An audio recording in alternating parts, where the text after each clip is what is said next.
ராஜா, இந்த நேரத்துல நீ எதுக்கு இங்க வந்த?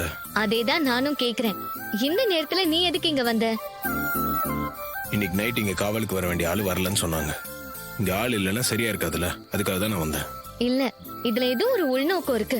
இவ்ளோ நாளா இந்த இடத்துக்கு இந்த நேரத்துக்கு நீ வந்ததே இல்ல. இப்ப எதுக்கு இங்க வந்திருக்க? அதான் ஆள் இல்லைன்னு சொன்னேன்ல, அதை புரிஞ்சுக்காம திரும்ப திரும்ப கேட்டுட்டு இருக்க. இல்ல, நீ எதையும் மனசுல வச்சுக்கிட்டு தான் இங்க வந்திருக்க. எனக்கு நல்லா தெரியும். அப்படிலாம் எதுவுமே இல்ல. நீ தேவையில்லாம எதையும் போட்டு யோசிச்சுட்டு இருக்காத. ஆள் இல்லனா என்ன? வேற ஆளை ஏற்பாடு பண்ணி காவலுக்கு வைக்க வேண்டியதுதானே? சரி, நீ வீட்டுக்கு போ, நான் காலைல வந்துடுறேன். எனக்கு எல்லாம் உண்மையும் தெரிஞ்சதால நீ அப்செட் ஆயிட்டேன்னு நினைக்கிறேன். அதான் இங்க வந்திருக்கேன்.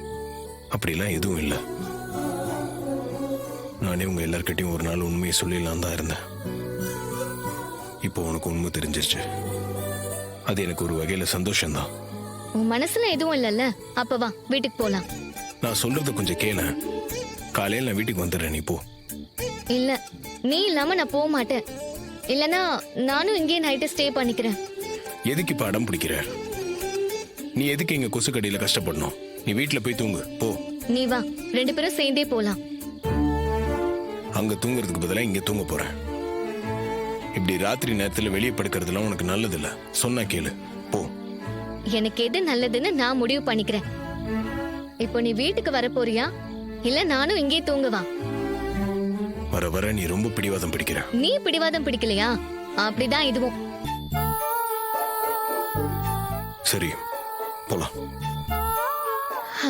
இத முன்னாடியே சொல்லிருந்தா என்ன? சரி, இப்பயாச்சும் சொன்னியே, வா.